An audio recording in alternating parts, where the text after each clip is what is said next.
Assalamualaikum warahmatullahi wabarakatuh. Waalaikumsalam. Alhamdulillahirabbil alamin. Wassalatu wassalamu ala asrofil anbiya'i wal mursalin. Sayyidina wa maulana Muhammad wa ala alihi wa sahbihi ajmain. Assalamualaikum Pak Ustadz. Waalaikumsalam warahmatullahi wabarakatuh. Terima kasih untuk waktunya membagi ilmu kepada kami. Semoga Allah Subhanahu wa taala membalas kebaikan Pak Ustadz dengan pahala yang berlimpah dan jaminan surga insyaallah. Amin. Dan mudah-mudahan kita semua bisa memahami dan menerapkan apa yang beliau sampaikan di kehidupan sehari-hari. Insyaallah amin. Yang kami hormati ibu-ibu jamaah majelis, eyang-eyang, yang cantik-cantik, ibu-ibu semuanya yang solehah. Insya Allah juga Allah muliakan. Insya Allah akan dimuliakan Allah Subhanahu wa taala. Alhamdulillah juga kita panjatkan puji syukur kepada kehadirat Allah Subhanahu wa taala. Berkat rahmat dan karunia-Nya, taufik dan hidayahnya, kita semua masih diberi umur panjang, nikmat sehat, iman, sehingga kita bisa berkumpul pada hari ini dalam rangka tholabul ilmu dan mempererat silaturahim, ukhuwah Islamiyah kita. Sholawat serta salam semoga tetap tercurah limpahkan kepada Nabi besar kita, Nabi Muhammad SAW, beserta pengikutnya hingga akhir zaman. Karena sesungguhnya beliaulah sebagai uswatun hasanah yang patut kita jadikan suri toladan dalam kehidupan kita sehari-hari. Untuk mengawalinya, mari kita sama-sama mengucap basmalah. Bismillahirrahmanirrahim. Semoga acara ini membawa kebaikan, mendapat ridho dari Allah Subhanahu wa taala dan bisa berlangsung sebagaimana yang kita harapkan. Sekian.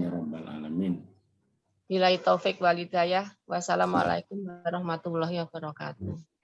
Waalaikumsalam warahmatullahi wabarakatuh. Boleh dimulai, Bu? Monggo Pak Ustadz. Baik. Bismillahirrahmanirrahim. Assalamualaikum warahmatullahi wabarakatuh. Waalaikumsalam. Alhamdulillah wassalatu wassalamu ala rasulillah sayyidina Muhammad ibnu Abdullah la haula wala quwwata illa billah.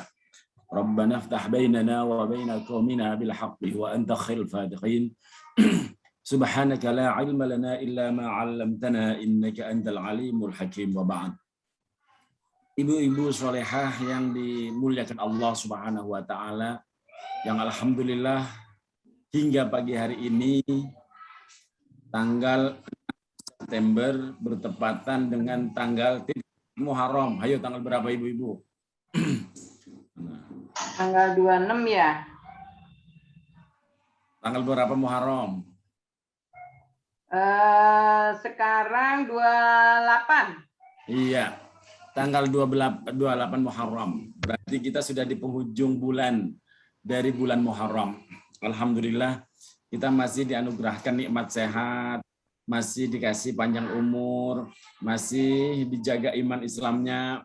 Mudah-mudahan dengan kita ngaji walaupun lewat media Zoom, kita tetap terjaga iman Islamnya, terjaga batin kita hingga senantiasa semangat untuk istiqomah dalam ibadah. Amin ya rabbal alamin.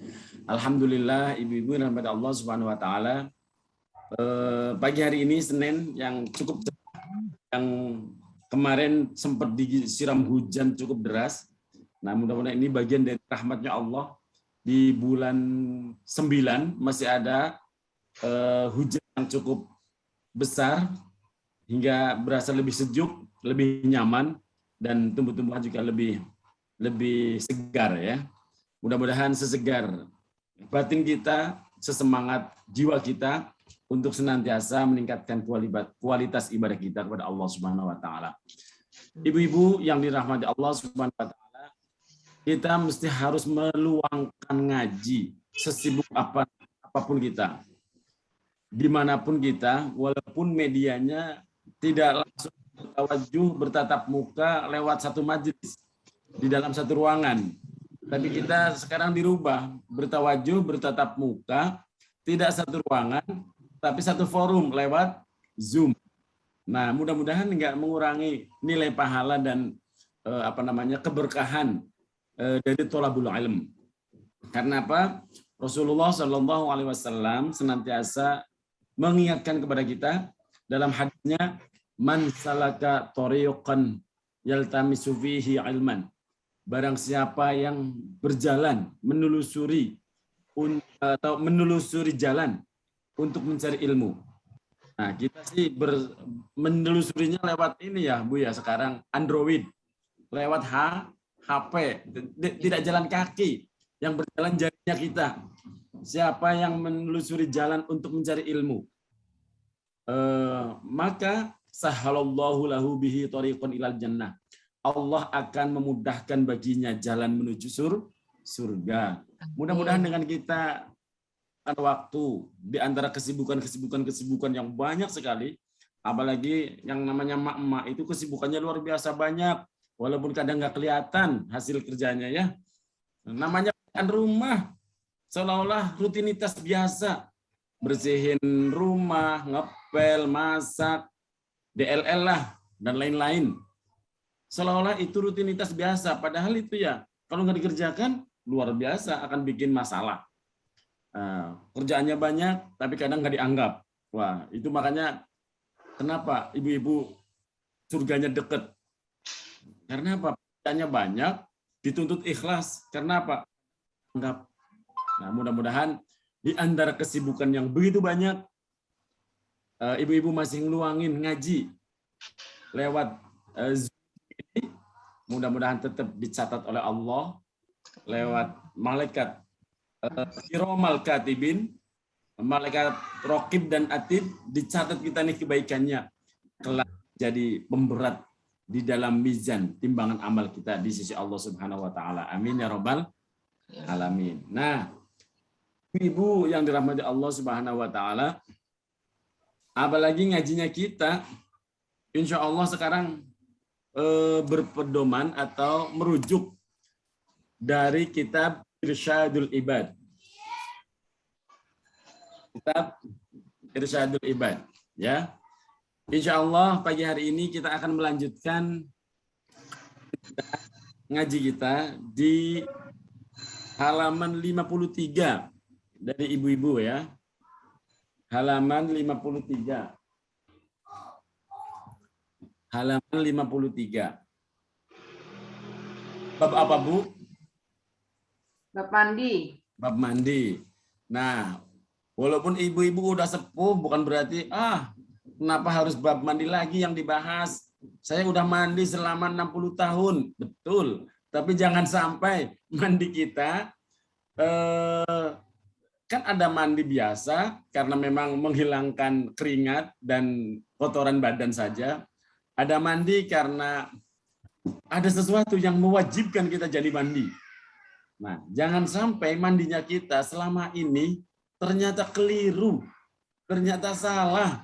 Nah, berarti harus ada yang diperbaiki. Mumpung belum telat. Nah, tidak ada kata telat dalam memperbaiki diri dalam ibadah kepada Allah Subhanahu wa taala. Maka insya Allah duduknya kita 1 jam ke depan insya Allah menjadi nilai-nilai amal ibadah yang lebih baik dibanding ibadah yang lain. Karena apa? Di antara ibadah-ibadah terbaik di sisi Allah adalah hadir di majelis ilmu. Litolabil ilm. Dan duduk kita insya Allah bukan jiping lagi, Bu. Ngaji kuping, bukan. Tapi ada rujukannya, kitab Irsyadul Ibad. Wong ngaji nggak bawa pulpen, ngaji nggak bawa kitab, ngaji nggak bawa buku. itu dapat pahala luar biasa, Bu. Seperti yang disabdakan oleh Rasulullah kepada Ibnu Mas'ud radhiyallahu anhu. Julusuka sa'atan fi majlisil ilm. Dudukmu 1 jam di majelis ilmu. La tamassu qalaman. Kamu nggak bawa pulpen untuk menulis. Wala taktubu harfan. Dan tidak ada yang kamu tulis 1 huruf pun. Karena memang nggak bisa nulis atau nggak ada yang buat nulis. Gitu. Itu khairul laka min idqi alfi raqabatin. Itu lebih baik pahalanya dibanding memerdekakan 1000 budak. Oh subhanallah, Bu. Duduknya kita ini sekarang, jangankan bawa buku, jangankan bawa pulpen, jangankan pegang kitab, nggak bawa buku, nggak bawa pulpen, nggak ada yang ditulis belas. Itu pun masih lebih baik daripada memerdekakan 1000 budak. Kemudian wa nadhara ila wajhil alim khairul laka min alfi farashin. Tasaddaqta biha fi sabilillah. Dan melihatnya kamu kepada wajah orang alim, wajah guru, wajah ajengan, wajah ustadz. Bukan saya masih santri, Bu ya. Kalau saya masih santri. Kalau Aziz masih santri. Tapi misalnya ibu suatu saat wa nadhara ila wajhil alim, melihat, menatap, menyawang, memandang gitu kan, wajahnya orang alim, orang soleh, guru, kiai, ajengan, ustadz, khairul laka, itu lebih baik min alfi farashin dibanding menyedekahkan 1000 kuda, tasaddaqta biha fi sabilillah, disedekahkan untuk berjuang di jalan Allah. Nah, ini ilustrasinya 1000 kuda. Kalau 1 kuda harganya berapa sekarang, Bu? Nah, 1 kuda misalnya harganya senilai dengan 30 juta misalnya. Nah, ini 1000 kuda jadi berapa itu? Berapa puluh miliar itu ya? Subhanallah. Kita bersedekah senilai itu. Wah, itu tidak akan terbandingi dengan kita duduk di majelis ilmu sambil menatap guru di majelis tersebut. Nah, itu luar biasa. Wassalamuka 'alal alim khairul laka min ibadati alfi sanatin. Dan salammu yang keucapkan kepada orang alim itu lebih baik dibanding ibadah 1000 tahun. Jadi salah satu ibadah yang tidak bisa ditandingi oleh aktivitas-aktivitas yang lain adalah tholabul ilm. Maka insya Allah yang pagi hari ini hadir, yang pagi hari ini ikut ngaji di Zoom meeting Majelis Taklim Asmaul Husna ini, Ummahat Asmaul Husna ini, ya insya Allah adalah orang-orang pilihan. Alhamdulillahirrahmanirrahim. Amin. Nah, sekarang kita masuk ke kajian kita di Babul Ghusl. Mandi. Babul Ghusl. Bahasa Arabnya itu mandi itu al-ghusl. Mandi dalam bahasa Arab namanya al-ghusl. Nah, Ibu Allah Subhanahu wa taala di bab ini akan membahas tentang hal-hal yang menyebabkan mandi wajib. Fardunya mandi, kesunahan mandi, kemakruhan mandi, dan apa hal-hal yang diharamkan bagi orang yang berjunub, yang berhubungan dengan masjid maupun tempat-tempat umum lainnya. Nah, jemaah yang dimuliakan Allah Subhanahu wa taala, saya awali apa sih mandi itu? Mandi dalam bahasa Arabnya adalah al-ghuslu atau al-ghusl. Nah, itu secara bahasa mandi adalah perbuatan mandi itu sendiri ataupun air yang digunakan untuk mandi. Adapun menurut umumnya bahasa yang namanya mandinya mengalirkan air ke seluruh tubuh secara mutlak. Yang mandinya nyiramin air ke dalam ke tubuh kita. Itu secara bahasa. Tapi yang menurut syara yang dimaksud di sini dalam kajian kitab Irsyadul Ibad ini, apa sih yang disebut mandi? Mandi adalah menurut syara ya Bu ya. meratakan air ke seluruh tubuh dengan cara tertentu. Meratakan air ke seluruh tubuh dengan cara tertentu. Ulama Syafi'i, madhab Syafi'i maksudnya, lebih mendefinisikan dengan mengalirkan air ke seluruh badan niat. Jadi kalau mengalirkan air ke tubuh tidak dengan niat, maka tidak ada bedanya orang yang mandi biasa dengan mandi wajib atau mandi sunnah. Setiap hari entah pagi, entah siang, entah malam, pasti kita itu pasti mandi. Apa yang membedakan mandi biasa dengan mandi wajib? Ada niat. Mandi sunnah, mandi biasa, semuanya tergantung dari niatnya. Maka ulama Imam Syafi'i menegaskan yang namanya al-ghusl yang dimaksud di syar'i ini adalah mengalirkan air ke seluruh badan dengan niat. Nah, jamaah yang dimuliakan Allah Subhanahu wa taala, maka di halaman 53 kitab Irsyadul Ibad yang dipegang oleh ibu-ibu, di sini dijelaskan beberapa hadis. An Ibni Umar radhiyallahu anhuma qala, dari sahabat Umar radhiyallahu anhuma qala. Qala Rasulullah sallallahu alaihi wasallam, bersabda Rasulullah sallallahu alaihi wasallam, "Idzal taqal khitanani wa syafah faqad wajabal anzala aw lam yanzil." Ibu-ibu yang dirahmati Allah Subhanahu wa taala, di hadis yang diriwayatkan oleh Imam At-Tabrani ini dari sahabat Ibnu Umar. Nama lengkapnya Abdullah bin Umar bin Khattab. Nah, Rasulullah bersabda, "Idzal taqal khitanani." Bila dua, saya garis bawahi dulu untuk menjelaskan bab ini, itu kesannya tabu, kesannya kok vulgar. Ini sebelumnya saya mohon maaf sebesar-besarnya. Bukan berarti vulgar, bukan berarti jorok, bukan berarti tabu, tapi ini lagi membicarakan tentang hukum.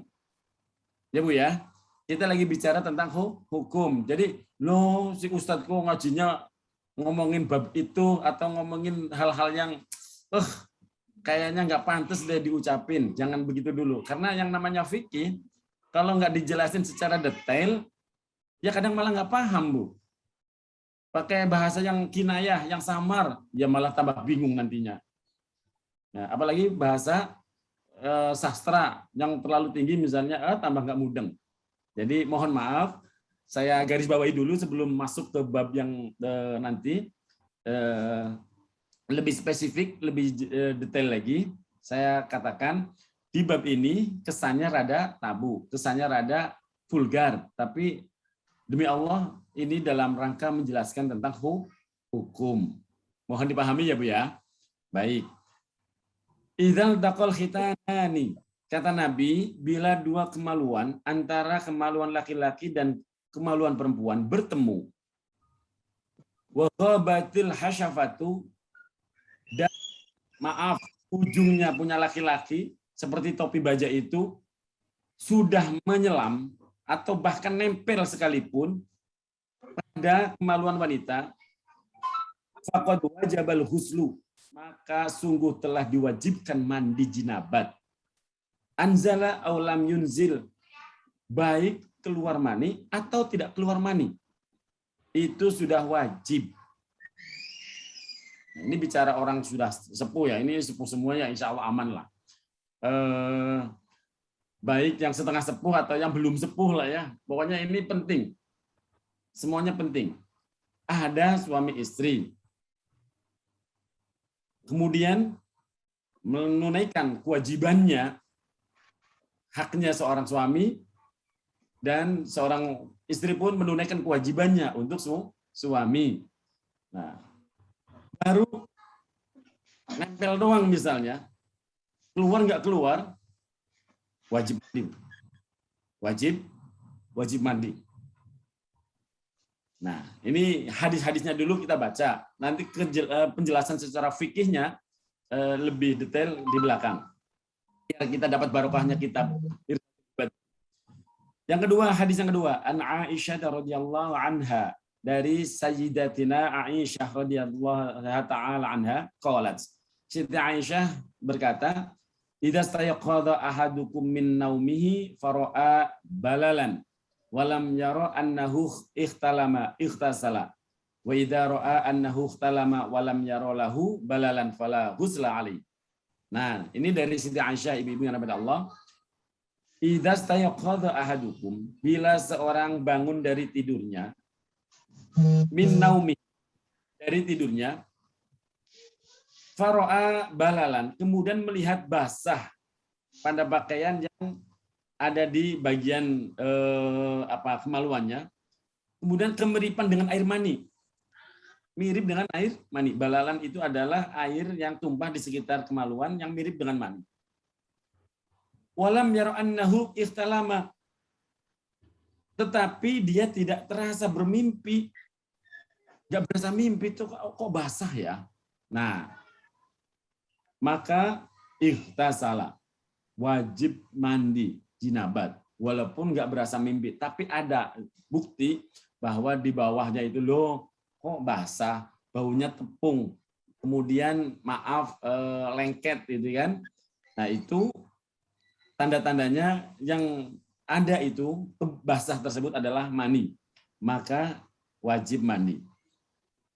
Kemudian wa idza ra'a annahu ihtalama, bila dia merasa bermimpi mengeluarkan mani, walam yarolahu balalan, akan tetapi tidak ada bekas basah pada pakaiannya, wala husla alaih, maka tidak wajib mandi atasnya. Nah, ini juga harus dipahami, penting. Ini yang menjadi sumber-sumber rujukan para ulama ahli fikih merumuskan hal-hal apa yang menjadi kewajiban seorang itu mandi wajib. Nah, diantaranya adalah hadis yang kedua ini. Enggak bermimpi, tapi kok basah ya? Mandi wajib. Mimpi, tapi kok enggak basah? Enggak ada bekasnya. Di sini wala husla alai, maka tidak wajib mandi. Paham ya? Cara memahaminya begitu. Selanjutnya an Anasin radhiyallahu anhu qala idza wajatil mar'atu fil ma yajidur rajulu faltahsil. Dari sahabat Anas radhiyallahu an berkata, bila seorang perempuan bermimpi di waktu tidur dan menjumpai sebagaimana yang dijumpai oleh laki-laki, dan dalam kurung keluar mani, maka wajib mandi atau mandi jinabat. Sekali lagi nih, perhatikan dulu. Idza wajatil mar'ah, apabila seorang perempuan menemukan apa? Sesuatu di dalam mimpinya, seperti apa yang ditemukan oleh laki-laki, ada bekas-bekasnya. Nah, maka faltahtasil, wajib baginya seorang wanita tadi mandi jinabat. Nah, tapi saya jujur belum pernah melakukan penelitian seperti apa sih wujudnya, indung telur atau apa bahasanya sih? Bahasa saya salah ya.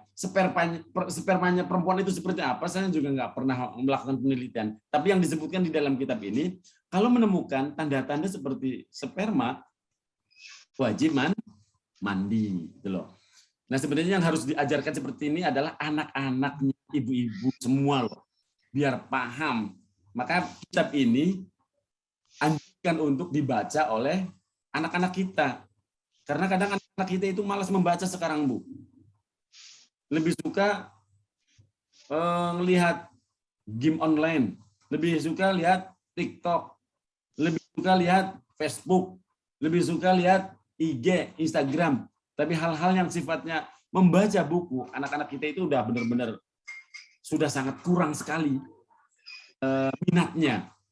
Maka tidak ada salahnya kita punya kewajiban sebagai orang tua mendidik, menuntun, minimal sodor kitab ini Dek, baca ya, biar kamu paham. Kalau nggak paham, kamu tanya ke kiai, ke ustadz, ke ajengan, ke mana saja yang kapasitas ilmu tentang fikih bisa dijawabkan. Jangan asal orang, jangan asal nanya, nanti malah tambah nggak. Nah, selanjutnya di halaman 54, Bu, hadis berikutnya, hadis At-Tabrani ani bin Abbas dari Imam At-Tabrani dari Ibnu Abbas radhiyallahu anha. Huma annal malaikata la tahdurul junuba walal mutadammiha bil khuluqi hatta yaghtasila. Di sini dijelaskan dari Ibnu Abbas radhiyallahu an bahwa sesungguhnya malaikat tidak akan hadir pada orang yang lagi junub atau berlumuran dengan parfum sehingga keduanya mandi. Maksudnya parfum di sini bukan parfum yang berlumuran, parfum yang kita untuk pewangi sekedar lebih menghilangkan bau badan. Nah, di sini ibu-ibu dengerin baik-baik. Sesungguhnya malaikat tidak mau mendekat, tidak mau hadir pada orang yang lagi punya junub. Perlu diketahui ibu-ibu rahmat Allah Subhanahu wa taala, penting bagi kita ketika sudah menunaikan kewajiban kita, memberikan layanan kepada suami atau apa ya, jangan terlalu lama kita dalam keadaan junub. Maka dianjurkan walaupun kita junub, kita wudhu. Kita memang kewajiban mandi, tapi kita tidak dilarang untuk berwudu. Maksudnya apa? Biar kita ada nilai plus yang tetap menjaga batin kita. Sebab orang yang lagi junub itu mudah digoda oleh syaitan. Wabil khusus batiniyahnya loh ya. Nah, ini yang harus kita pahami. Selanjutnya, la tadkhulul malaikatu baitan fihi suratun wala kalbun wala junuban. Malaikat tidak akan masuk rumah yang terdapat gambar makhluk bernyawa, anjing dan orang junub. Nah, tapi ini secara kualitas hadisnya dhaif. Jadi nggak bisa menjadi total rujukan. Selanjutnya an Ali bin Abi Thalib radhiyallahu anhuma man taraka mawdi'a sya'ratin min janabatin lam yaghsilha fu'ila bihi kada wa kada minan nar. Qala Aliyun faminna samma adaitu sya'ra ra'si wa kana yajurru sya'ra. Perhatikan baik-baik ibu-ibu. Barang siapa yang berjinabat tidak membasuh tempat satu rambut, maka dia dibakar api secara demikian. Sayyidina Ali berkata, oleh karena itu aku memusuhi rambut kepalaku. Dia memang sering mencukurnya. Maksudnya apa ibu-ibu rahmat Allah Subhanahu wa taala? Dari hadis ini kemudian nanti akan menjadi rumusan hukum fikih kalau orang yang lagi jinabat itu jangan sampai mencukur rambut atau memotong kuku sebelum kemudian suci dan mandi hadas, sudah bersuci bersih. Baru kemudian kalau misalnya mau ke salon, potong rambut lah. Kalau mau potong kukunya nanti potong kuku. Sampai dipotong ketika lagi haid. Itu enggak termasuk hal-hal yang dilarang sebenarnya. Andai kita tahu. Jadi terus bagaimana rambut-rambut yang rontok ketika kita haid?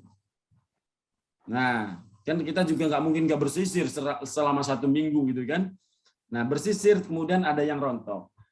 Ada yang menjelaskan baiknya kita kumpulkan.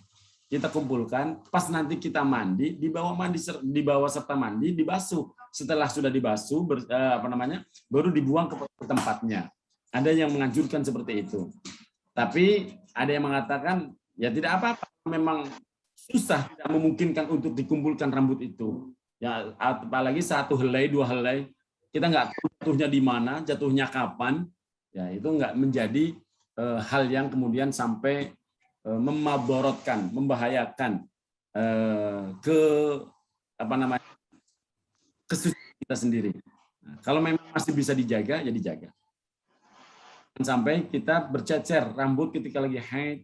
Jangankan kalau lagi haid, nggak haid aja ya bagusnya rambut kita mah jangan bercecer, jangan sembarangan dibuang di apa namanya ditaruh di tempat yang tidak semestinya. Selanjutnya Ibu, ida inna tahta kulli sya'ratin janabatan fasilus sya'ra wa anqul basyarah. Dari sahabat Abu Hurairah radhiyallahu an, sesungguhnya di bawah sehelai rambut terdapat jinabat bagi orang-orang yang junub. Basuhlah rambut dan bersihkan kulit. Jadi kalau rambut kita kan beda, nggak kayak rambutnya orang-orang daerah tertentu yang sangat tebal dan sangat panjang hingga susah untuk dibasuh atau ditembus air. Nah kalau kita ya harus basah rambutnya, ya harus terbasuh kulitnya, Bu.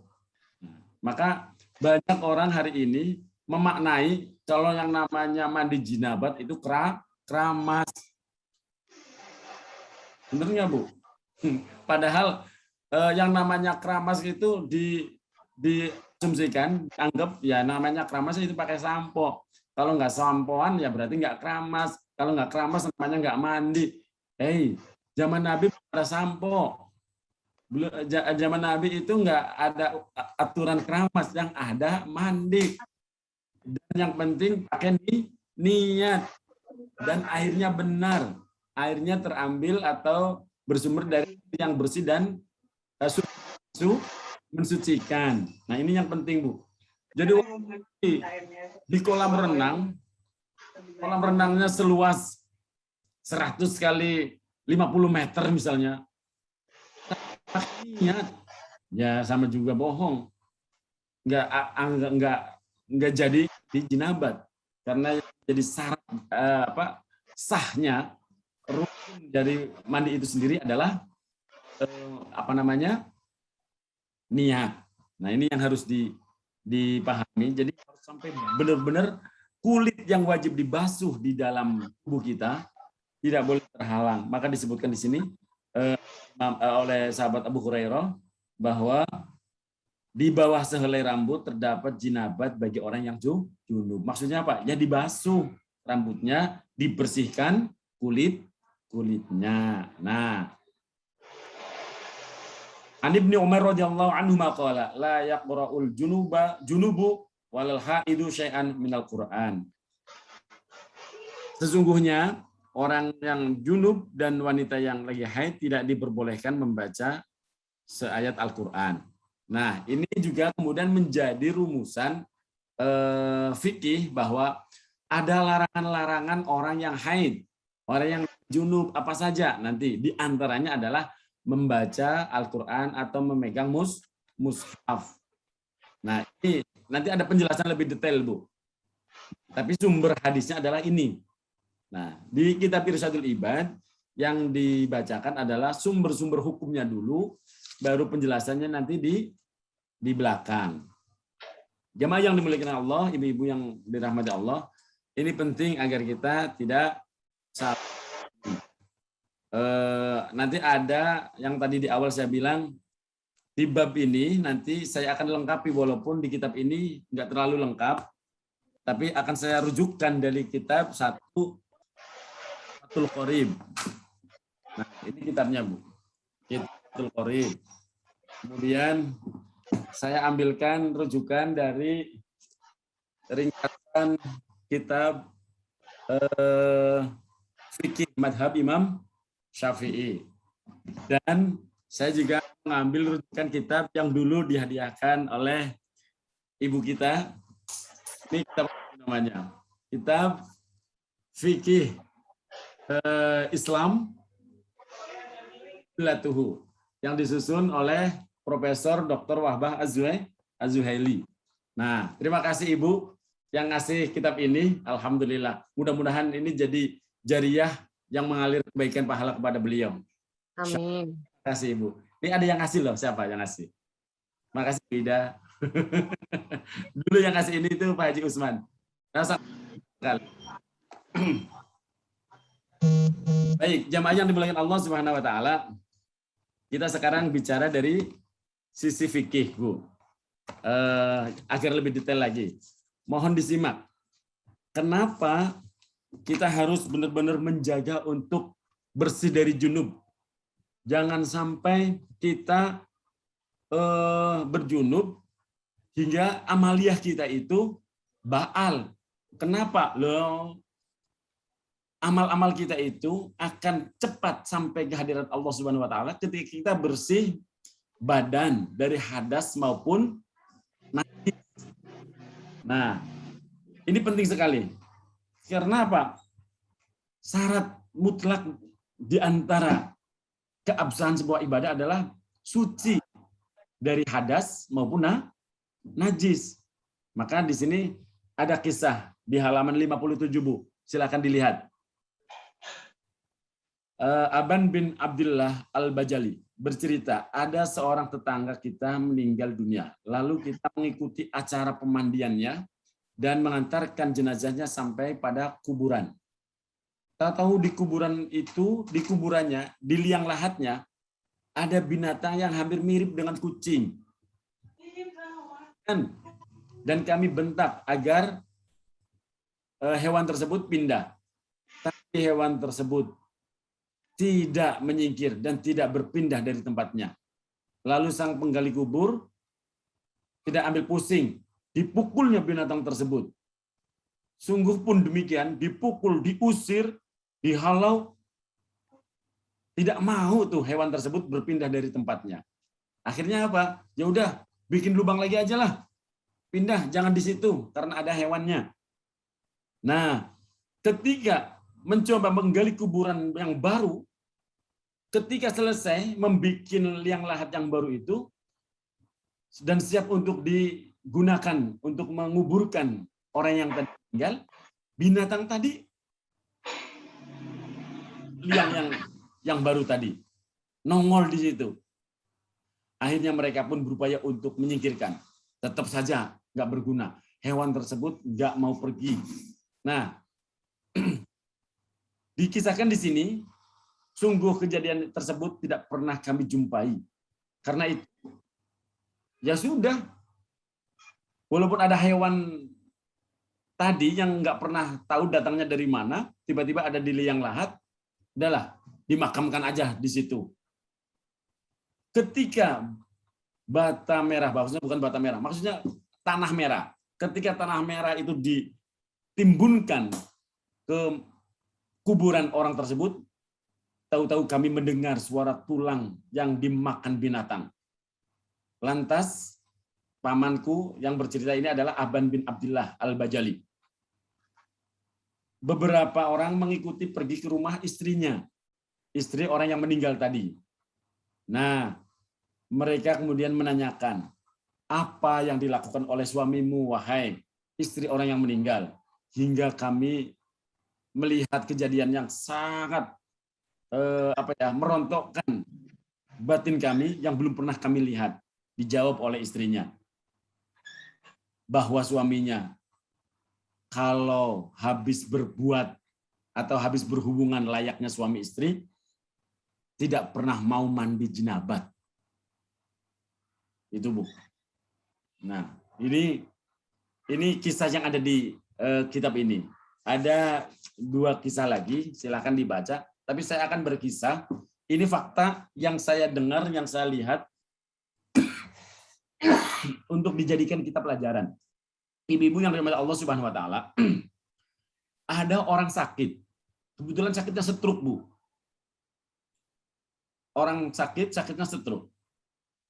Nah, stroke-nya langsung parah hingga si orang laki-laki ini tidak bisa bangun, tidak bisa bicara. Kecuali harus diladenin. Apa yang terjadi jamaah yang dimuliakan Allah Subhanahu wa taala? Dia berusaha menyampaikan sesuatu tapi tidak dipahami oleh anak istrinya. Istrinya yang nggak mudeng, anaknya yang nggak ngerti. Akhirnya suatu saat Aziz itu silaturahim datang ke orang tersebut dalam rangka menengok orang sakit. Nah, Dia pegang tangan saya, Bu. Kan yang stroke separuh ya, yang separuhnya masih bisa bergerak. Dia megangin tangan saya. Seolah-olah, Ziz, ada yang ingin aku sampaikan. Kan saya bingung, Bu. Apa maksudnya ini? Digendolin, ditarik tangannya. Terus dia narik agar saya itu mendekatkan telinga saya ke mulutnya beliau. Akhirnya saya makteng. Ini orang kayaknya ada yang harus didengar, ada yang mau disampaikan. Tapi apa ya? Saya berusaha paham, saya berusaha ngerti. Pas saya di telinganya ada satu kalimat. Junub, junub, junub. Gitu loh, Bu. Pak. Dia berbisik ke telinga saya. Junub. Makteng saya. Oh, kok dia ngucapin junub? Apa maksudnya? Nah, akhirnya saya menemuin istrinya. Bu, boleh saya ngobrol sejenak? Boleh ngobrol sebentar? Oh, boleh Ustaz. Tapi yang lain suruh keluar dulu. Cukup ibu dan bapaknya saja. Baik Ustaz. Yang lain disuruh keluar. Kami, saya, dan beliau suami istri yang ada di ruangan itu. Saya mau nanya, mohon jangan tersinggung. Si bapak tadi berbisik ke saya. Junub, junub, junub. Saya mau nanya, hal apa yang terakhir Bapak Ibu lakukan sebelum si Bapak ini kena serangan stroke? Istrinya baru ngeh, Bu. Baru terbuka, baru cerita ke saya. Oh iya Ustadz, mohon maaf. Bapaknya ini kena stroke, serangan stroke itu sebelum subuh. Sebelum subuh terkena stroke. Malamnya sempat berhubungan suami istri, belum sempat mandi. Loh kenapa ibu nggak bilang? Bilang mestinya, biar si bapak ini dimandikan dan dia niat untuk mandi jinabat. Hingga dia merasa plong. Dirinya sudah bersih, tidak hadas. Oh begitu ya Ustadz? Loh ya Allah ya Rob, mau istrinya nggak mudeng, mau ngomong anaknya aja nggak ngerti. Coba Bu, saya nanya, ini si bapak sudah berapa lama sakitnya? Udah seminggu lebih. Ya Allah, udah seminggu itu dalam kondisi junub. Karena belum mandi setelah berbuat hubungan suami istri. Dan terkena stroke. Ini fakta Bu, yang saya ceritakan bukan katanya, ini real. Saya mendengar, melihat, dan kemudian memberikan masukan. Oke, kalau seperti itu, saya bisikin ke orang tersebut, ke bapaknya. Pak, mau kami mandikan di kamar mandi, dan Bapak niatkan sendiri di dalam hati kalau itu adalah mandi jinabat. Beliau kemudian mengangguk. Ya, kan masih kalau ngomong iya masih bisa, walaupun rada-rada udah nggak jelas. Ya, gitu kan. Kemudian saya minta tolong sama anak laki-lakinya, karena beliau adalah orang laki-laki, saya laki-laki kan enak Bu. Ayo kita gotong beliau ke kamar mandi, digotong ke kamar mandi, kemudian didudukkan di tempat duduk. Saya bilang ke anaknya, bantu saya, kamu kasihan nggak sama orang tuamu? Siap Pak Ustadz. Kemudian pakein sarung, kita mandiin dari urutannya kaki. Bismillah, bapaknya niat. Subhanallah. Setelah niat dimandikan semuanya, kemudian wudhu ya Pak. Setelah mandi selesai wudhu, setelah itu beliau baru senyum-senyum Bu. Bisa merasa bebas lepas untuk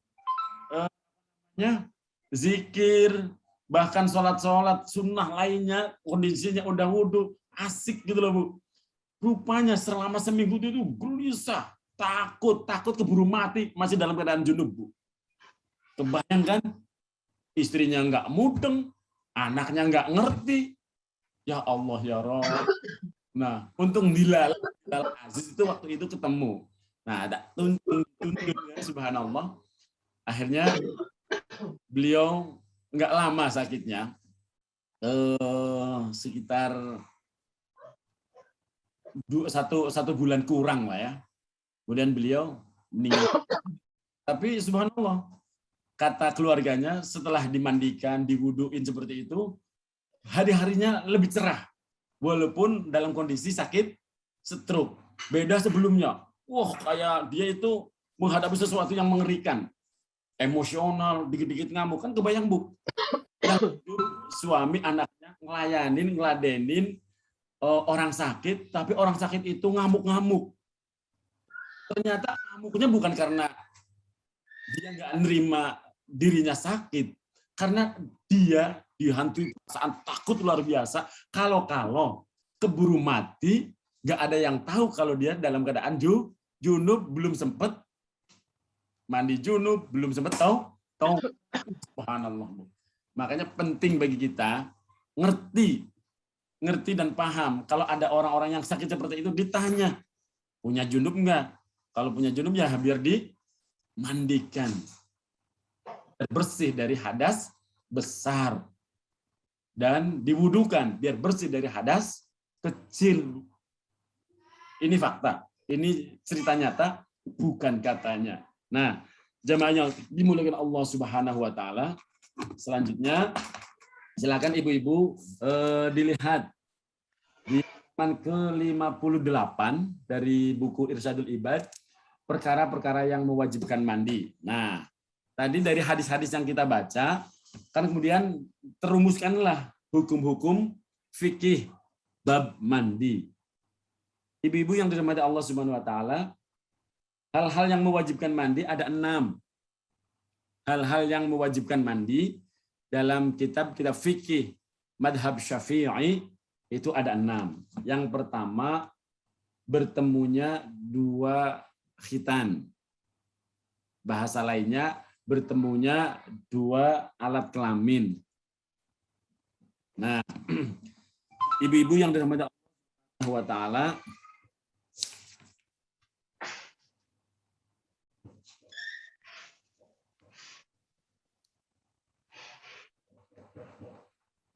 mandi itu diwajibkan apabila 2 alat kelamin telah bertemu. Yaitu ketika, maaf Bu ya, sekali lagi kalau bahasanya kelihatannya vulgar. Tapi demi Allah saya nggak lagi kepengen ngomong vulgar. Tapi ini karena sesuatu yang harus saya sampaikan. Ketika kuncup atau kepala penis itu, atau hafa atau zakar kalau bahasa Arabnya, masuk ke dalam vagina. Meskipun tidak masuk seluruhnya, hanya depannya saja, baik mengeluarkan mani atau tidak mengeluarkan mani, tetap tadi hadisnya sudah ada, dinukilkan 1, hukumnya wajib mandi. Nah, ibu-ibu yang dirahmati Allah Subhanahu wa taala, di sini dikuatkan beberapa hadis yang lain, anna Nabiyya sallallahu alaihi wasallam, sesungguhnya Nabi SAW bersabda, idza jalasa baina syu'abiha al-arba' summa jahadaha faqad wajaba alaihi al-huslu. Apabila seorang berada di antara bagian tubuh istri yang 4, lalu ia berusaha memasukkan atau dalam tanda kutip jima, maka dia wajib. Nah, hadis lagi tambahkan biar tambah yakin. Idza jawazal khitanul khitan faqad wajabal ghuslu. Fa'altuhu ana wa Rasulullah fahtasalna. Ini diriwayatkan dari Imam At-Tirmidzi dan yang mengucapkan ini adalah Siti Aisyah radhiyallahu an. Beliau menuturkan, idza jawaza. Ini yang cerita istrinya Nabi loh, Bu. Istrinya Nabi aja terbuka karena memang hal-hal seperti ini nggak boleh dianggap tabu kalau hukum.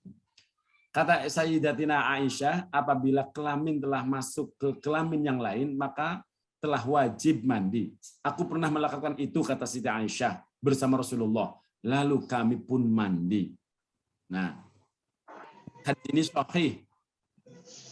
Nah, artinya di dalam kitab Sahih Bukhari pun ada, Sahih Muslim ada.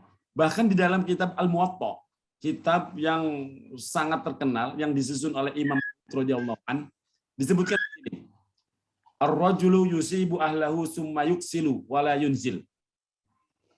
Bagaimana dengan seorang laki-laki yang meniduri istrinya dan menjimaknya, tetapi ia tidak mengeluarkan mani? Idza jawazal khitanul khitan faqad wajabal ghuslu. Kata Siti Aisyah, apabila kelamin telah bertemu dengan kelamin, maka telah wajib mandi walaupun tidak keluar mani. Nah, ini yang dijelaskan oleh Sayyidatina Aisyah.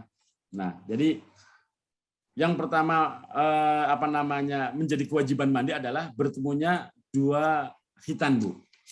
Yang kedua yang menjadikan wajibnya mandi adalah keluar mani. Walaupun tidak, berhubungan suami istri. Kok bisa? Ya bisa. Jadi yang tadi, yang menjadi kewajiban seorang itu punya kewajiban mandi wajib adalah bertemunya dua alat khitan. Nah, yang kedua yang mewajibkan orang mandi lagi adalah keluarnya mani atau sperma. Walaupun tidak lewat berhubungan suami istri. Nah, dalil kewajiban mandi karena keluar mani adalah beberapa hadis sebagai berikut. Di antaranya adalah qala Rasulullah sallallahu alaihi wasallam, "Idzal taqal khitanani wa tawarat al-hasyafah faqad wajabal ghusl." Yang pertama adalah apabila dua khitan. Itu yang pertama. Maksud dari menyentuh dan melewati sebentar. Ibu-ibu yang dirahmati Allah Subhanahu wa taala, di sini tanya Rasulullah. Maaf, salah lihat kitab. Sa'altun Nabi sallallahu alaihi wasallam, aku pernah bertanya kepada Nabi sallallahu alaihi wasallam tentang madhi. Madhi itu apa? Cairan yang keluar dari alat kelamin laki-laki maupun perempuan selain mani. Karena terlalu capek, habis kerja keras, biasanya ada keluar lendir semacam air tapi kental dan tidak ada hal-hal yang memenuhi syarat disebut mani. Karena mani adalah ciri mani itu adalah ada kelezatan ketika keluar. Dan yang kedua, ciri mani adalah ketika keluar itu membuncah, tidak meleleh, tapi disemprotin lah seperti itu. Nah, madhi itu apa? Madhi itu bukan mani. Sekali lagi, madhi itu adalah semacam cairan yang lengket atau kenyal yang keluar tersebab terlalu capek atau habis kerja keras atau biasanya menyertai sebelum buang air itu ada. Nah, di sini disebutkan kalau keluar madhi tidak wajib mandi, kata Nabi. Tapi kalau mani harus mandi. Minal maniyyi al-huslu. Kalau keluar mani atau sperma wajib mandi, harus mandi. Tapi kalau madhi pakai dzal, Bu ya, madhi itu tidak wajib mandi. Terus apa? Cukup wudu saja dan itu termasuk najis, maka harus dibersihkan. Beda kalau mani itu tidak najis, Bu. Mani itu tidak najis karena mani adalah bahan bakunya manusia. Kalau mani najis adalah kita berarti najis dong, Bu ya. Makanya mani tidak dihukumi dengan najis. Nah, kemudian Siti Aisyah pernah ditanya juga. Ja'at Ummul Sulaim. Datang Ummu Sulaim kepada Rasulullah. Dan ini disaksikan oleh Siti Aisyah. Imra'atu Abi Thalhah, istrinya sahabat Abi Thalhah. Nah, ila Rasulillah sallallahu alaihi wasallam, datang kepada Rasulullah sallallahu alaihi wasallam. Faqalat, dan bertanya, "Ya Rasulullah, wahai Rasulullah, innallaha la yastahsi minal haq." Sesungguhnya Allah tidak malu dengan kebenaran. Maka aku mau bertanya, ya Rasulullah, hal mar'ati min husli idza hiya ikhtalamat. Nah, ini keren karena dulu Rasulullah emang tempat bertanya, Bu. Urusan apa saja ya tanyanya sama Rasulullah. Baik itu laki-laki maupun perempuan, orang kota, orang terdidik atau orang kampung yang nggak pernah sekolah, kalau punya masalah agama datang ke Rasulullah. Nah, dan Rasulullah senantiasa ngejawab, tidak pernah membantah, apalagi tidak menjawab pertanyaan-pertanyaan terkait dengan agama. Nah, apa yang ditanyakan? Hal 'alal mar'ati idza hiya ikhtalamat? Kalau biasanya begini, wahai Rasulullah, apakah perempuan yang bermimpi diwajibkan mandi? Jawab Rasulullah, na'am, idza ra'atul ma'a. Wajib mandi ketika engkau melihat air mani. Jadi kalau mimpi kok nggak ada bekasnya, mimpinya seru, wah pokoknya gila-gilaan di dalam mimpi. Pas bangun, loh kok nggak ada apa, kering kerontang gitu ya, yang nggak wajib mandi. Tapi mimpi dan dilihat ada bekasnya, ya wajib mandi. Bahkan tidak mimpi sekalipun, tapi dilihatnya kok ada bekas, dan bekasnya itu maaf bukan ompol sembarang ompol gitu kan, tapi ada ciri-cirinya yang disebut dengan mani, maka tetap wajib mandi. Nah, jemaah yang dimuliakan Allah Subhanahu wa taala, ini penting untuk kita pahami. Ini wajib mandi yang pertama ketemunya 2 alat kelamin, yang kedua keluar mani. Nah, yang ketiga yang menjadikan orang wajib mandi itu mati, Bu. Meninggal dunia. Orang mati itu wajib tapi dimandikan, bukan mandi sendiri. Masa orang mati mandi sendiri? Nah, dimandikan. Orang meninggal itu mandi, tapi dimandikan. Dakhala alaina Rasulullah sallallahu alaihi wasallam khina tuwfiyat ibnatuhu faqala ihsilnaha salasan. Rasulullah sallallahu alaihi wasallam mendatangi kami ketika putrinya meninggal dunia. Lalu beliau berkata, mandikanlah ia 3 kali. Nah, jadi yang ketiga yang menjadi wajib seseorang mandi adalah meninggal dunia. Selanjutnya, jamaah yang dimuliakan Allah Subhanahu wa taala, di sini juga disebutkan ada hadis lain, seorang laki-laki yang sedang ihram meninggal dunia karena terinjak-injak oleh seekor unta. Saat itu kami sedang bersama Rasulullah. Kemudian ihsilu bima'in wasidrin wa kafinuhu fi saubaini. Mandikanlah ia dengan air dan daun bidara atau sidr. Daun sidara itu namanya sidr. Lalu kafanilah ia dengan 2 helai kain. Nah, beruntung yang punya tanaman daun bidara ya, manfaatnya banyak banget, Bu. Jadi kalau ada orang meninggal dunia itu daun bidaranya disertakan, dikremes-remes atau kadang dipipihkan, kemudian disaring dengan air hingga gerusan daun bidara itu untuk memandikan jenazah itu sangat bagus, dan itu sesuai dengan sunnah. Itu yang dianjurkan oleh Rasulullah Muhammad Sallallahu Alaihi Wasallam. Nah, ini adalah hadis yang sebagai rujukan bahwa salah satu dari yang mewajibkan mandi adalah mati. Ya. Selanjutnya ini berlaku untuk laki-laki dan perempuan. 1, 2, 3 itu untuk laki-laki dan perempuan. Tapi yang berikutnya khusus berlaku untuk perempuan. Wajib mandi khusus berlaku untuk perempuan. Apa? Yang keempat, haid. Yang karena yang ngalamin haid itu perempuan doang, Bu. Saya laki-laki alhamdulillah setua ini belum pernah haid. Jadi mandi tersebab haid. Nah, yang kelima nifas. Nifas juga yang mengalami hanya perempuan. Laki-laki nggak pernah nifas. Dan yang ketiga yang keenam melahirkan. Jadi ini khusus perempuan juga. Jemaah yang dimuliakan Allah Subhanahu wa taala, haid, nifas, melahirkan itu hanya dialami oleh kaum hawa atau wanita.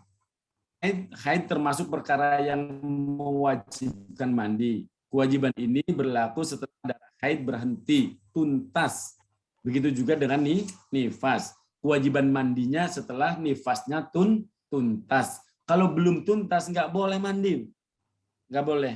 Maksudnya mandi jinabatnya. Kalau mandi biasa silahkan. Jangan sampai saya lagi haid nggak mandi seminggu, ya demek bau. Nah, artinya yang dimaksudnya di sini adalah mandi jinabat. Kalau belum tuntas nggak boleh. Nah, jujur ibu-ibu yang rahmati Allah Subhanahu wa taala, ini catatan seorang Aziz ketika jadi pengajar atau jadi pendidik ya. Apa yang menjadi kegelisahan saya ketika melihat anak-anak putri, Bu. Hal yang terkait dengan haid. istihadhah, nifas, melahirkan. Ini kan sesuatu yang pasti akan dialami oleh para wanita. Maka hukumnya apa? Fardu ain untuk paham ilmu-ilmu terkait dengan ini, Bu. Paham sirkulasi haid, sirkulasi masa suci, sirkulasi masa lagi datangnya haid. Tapi yang saya sedihkan kadang, jangankan kau yang nggak ngaji, belajar Islamnya hanya di pelajaran agama ketika sekolah SMP dan SMA. Wallahu a'lam. Yang ngaji saja, Bu, datang ke pesantren, ngaji, atau pernah ngaji di majelis ta'lim dulu. Kadang masih banyak yang nggak mudeng loh, Bu. Hal-hal yang terkait dengan haid. Kadang saya, ya Allah ya Rabb. Bahkan ada ibu-ibu masih muda, 40 tahun usianya. Kalau diajak ngaji itu susah sekali. Merasa udah tahu atau mungkin udah ngerti ya. Tapi ketika bicara haid, saya itu kadang ngeri. Ini orang ngerti haid nggak ya? Yang haid dia sendiri. Kalau dia sendiri yang mengalami haid, nggak ngerti hukumnya, jadinya apa dengan ibadahnya, Bu? Kan ngeri. Makanya penting bagi saya, bagi ibu-ibu yang punya anak perempuan, sampaikan kepada mereka bahwa memahami hukum-hukum tentang haid, istihadhah, nifas adalah fardu ain. Wajib ain, Bu. Nggak bisa diwakilkan. Kalau wajib kifayah, fardu kifayah bisa diwakilkan. Menguasai disiplin banyak ilmu, itu bisa diwakilkan. Tapi untuk paham ini, nggak bisa diwakilkan. Harus ngerti sendiri. Maka ingatkan pada putra-putri kita. Kenapa putra pun harus ngerti? Karena wajib, Bu, belajar tentang ini.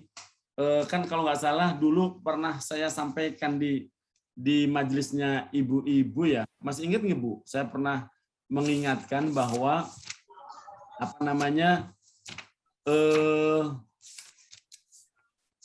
wajib hukumnya kita ini belajar tentang ilmu hal-hal yang terkait dengan kewajiban seorang wanita. Laki-laki wajib, iya wajib, karena dia akan jadi imam. Akan jadi imam dalam keluarga. Lah kalau imamnya nggak ngerti, bahaya. Maka saya pernah menyampaikan, mudah-mudahan ibu-ibu masih ingat ya. Saya buka lagi catatannya. Saya pernah menyampaikan ini di majelis taklim Asmaul Husna soalnya. Mudah-mudahan ibu-ibu masih pada ingat tuh. Karena saya pernah menyampaikan bahwa belajar tentang hukum-hukum ini untuk perempuan itu fardu ain. Nah, makanya jangan sampai nggak paham. Selanjutnya, kalau misalnya seorang wanita belum paham, kemudian harus belajar keluar rumah, suaminya melarang, padahal belajar untuk mengetahui tentang hukum-hukum haid, nifas, istihadhah, maka suaminya itu haram melarangnya. Ada seorang perempuan mau belajar keluar dari rumah ke majelis tentang bab ini, kalau dilarang itu haram, nggak boleh melarang, kecuali kamu nggak boleh pergi, yang pergi saya saja, kamu nggak boleh keluar rumah, yang datang ke majelis ilmu, ke kiai, saya saja. Nah, kemudian si suami itu belajar, setelah pinter, kemudian ditransfer pemahamannya, keilmuannya ke istrinya. Nah, itu boleh. Tapi kalau melarang saja, dia sendiri nggak belajar, dan tidak memberikan pengetahuan pada istrinya, dosanya ditanggung suami itu, Bu. Dosanya ditanggung suami. Maka, penting untuk kita benar-benar belajar agar kita nggak jadi beban. Nah, kewajiban orang tua lo ngedidik anak-anak, wabil khusus bab-bab yang seperti ini. Jamaahnya dimuliakan Allah Subhanahu wa taala, selanjutnya yang harus kita ketahui adalah kewajiban mandi atau fardu atau rukunnya mandi. Baik, saya percepat, Bu ya. Yang pertama niat. Sekali lagi, jangan sampai kita mandi nggak niat. Nah, Masih ingat ibu-ibu? Saya ngasih tebakan. Ibu-ibu niat mandi itu kapan ya mulainya? Ketika buka baju, ketika mau masuk ke kamar mandi, ketika buka baju, atau ketika pegang gayung, atau pegang keran untuk buka showernya. Ibu-ibu waktu itu banyak yang salah jawab. Padahal yang benar adalah fardu wajib mandi yang pertama niat itu ditunaikan ketika pertama kali membasuh anggota tubuh kita yang mau dibasuh. Lewat kaki dulu, lewat tangan dulu. Yang pasti yang sunnah adalah dimulai dari anggota badan yang kanan. Nah niat tuh, innamal a'malu binniyat. Sesungguhnya semua perbuatan itu bergantung pada niat. Maka niat itu nomor pertama. Kedua, membersihkan najis yang menempel pada tubuh. Dibersihin dulu najisnya. Hal-hal yang menjadi penghalang. Jangan sampai di tubuh kita masih punya najis, langsung disebor-sebor aja. Dibersihkan dulu. Itu fardu mandinya. Yang ketiga, mengguyur air ke seluruh tubuh. Dari rambut kepala sampai kaki. Dan perhatikan bagian-bagian yang ketutup. Apalagi kita termasuk bukan orang yang ramping tuh ya. Jangan bilang gendut, nggak enak. Misalnya kita bukan orang yang ramping. Nah, banyak lempitan-lempitan di tubuh kita. Itu harus perhatikan ketika mandi jinabat. Jangan sampai yang lempitan itu nggak kebasuh. Nanti nggak sah gitu loh mandinya. Mengguyur air ke seluruh rambut dan kulit. Tapi nama ibu ada di situ ya? Rambutnya dibasuh sampai tembus kulit. Nah, dalil tentang 3 kewajiban mandi ini yang di atas ini berupa perbuatan dan perkataan Sayyidatina Maimunah radhiyallahu anha yang cerita tentang mandinya Rasulullah Shallallahu alaihi wasallam. Wa ghassala farjahu wa ma ashabahu. Beliau membasuh kemaluannya dan semua yang terkena najis dan kotoran azab. Nah, dalam kitab-kitabnya Imam An-Nawawi menilai hadis ini berkualitas sahih. Mandi wajib dianggap cukup apabila menghilangkan najis. Jadi penting banget loh, Bu. Nah, dalam hadis yang lain, Siti Aisyah, ketahuilah ibu-ibu yang daripada Allah Subhanahu wa taala, bersyukur. Istrinya Nabi adalah seorang yang sangat cerdas. Siapa namanya? Sayyidatina Aisyah radhiyallahu anha. Dari beliaulah banyak hal terkait dengan hukum-hukum fikih wanita, hadisnya kita bisa menemukan sumber dari Rasulullah Muhammad sallallahu alaihi wasallam. Bersyukur, Bu. Ummahatul mukminin Siti Aisyah, Sayyidatina Aisyah. Makanya banyak hadis-hadis terkait dengan bab kewanitaan bersumber dari siapa? Siti Aisyah. Nah, di antaranya nih hadis berikut.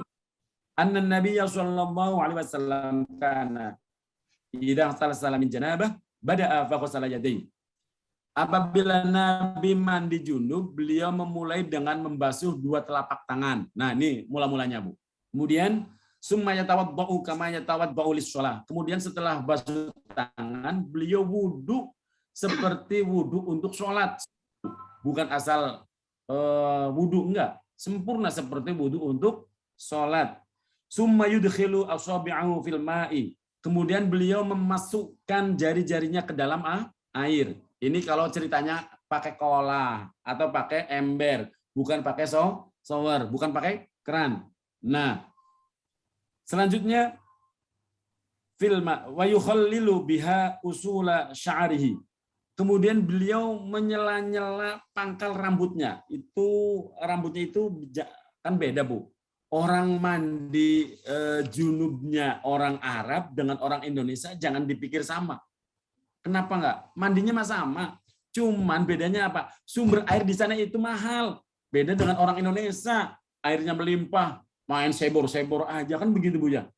Kalau di sana mah ya Allah, uang air mineral lebih mahal daripada bensin. Kebayang zaman dulu pun sama. Jadi benar-benar hemat sekali. Bagaimana air yang sangat terbatas cukup untuk menjadikan badan kita bersih dari hadas besar, yakni mandi. Nah, makanya di sini disebutkan setelah mencelupkan tangan, beliau menyela-nyela pangkal rambutnya. Jangan yang susah-susah dulu. Oh, rambutnya di ini yang nyelempit-celempit dulu, dibasuh. Nah, kemudian dilanjutkan di sini, summa yasubbu ala ra'sihi salasa hurufin biyadaihi. Selanjutnya beliau menyiramkan air ke kepalanya 3 kali. 3 kali saukan. Jadi dulu kan nggak pakai gayung, Bu, pakai air gini loh. 1 disela-selain, 2. Nah, jadi tangannya jadi gayung gitu loh. Disebutkan di sini summa yasubbu ala ra'sihi salasa ghurafin biyadaihi, dengan 2 tangannya. Summa yufidul ma'a ala jildihi kullih. Kemudian beliau mengguyurkan air ke seluruh tubuhnya. Tentu dari sebelah kanan kemudian ke kiri. Itu Rasulullah SAW yang menceritakan ini adalah Sayyidatina Aisyah. Nah, kenapa? Karena Sayyidatina Aisyah adalah saksi hidup kaifiyah, tata cara haliyahnya hidupnya Rasulullah Muhammad SAW. Kebayang, Bu, kalau nggak ada beliau itu, siapa? Rujukan kemana tentang hukum-hukum fikih ini akan didapat? Apalagi terkait dengan wanita. Makanya betapa bodohnya golongan yang sampai menganggap Siti Aisyah adalah perempuan yang nggak benar. Kan ada, Bu. Ada satu golongan yang menganggap Siti Aisyah adalah perempuan nggak benar. Wah, kurang ajar banget. Itu sebenarnya secara halus akan menghancurkan kebenaran Islam yang bersumber dari Rasulullah Muhammad SAW. Memutus dengan menganggap Siti Aisyah nggak benar. Padahal banyak sumber-sumber ilmu yang kita dapat justru dari Siti Aisyah radhiyallahu anha. Nah, dari Allah Subhanahu wa taala, selanjutnya itu yang menjadi pokok dalam fardu ainnya mandi itu rukunnya mandi itu 3 tadi, Bu. Rukunnya mandi itu 3. Nah, sampai di sini dulu Ibu-ibu. Apakah ada yang mau bertanya? Sebab kalau dibahas ini lumayan panjang loh, Bu. Sampai selesai, kayaknya sampai jam 1 juga belum selesai nih.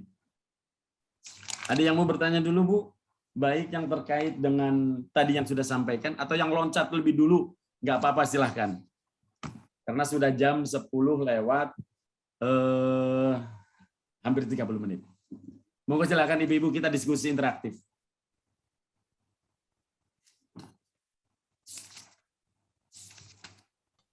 Bu Ida. Ya, Ustaz. Bu Ani.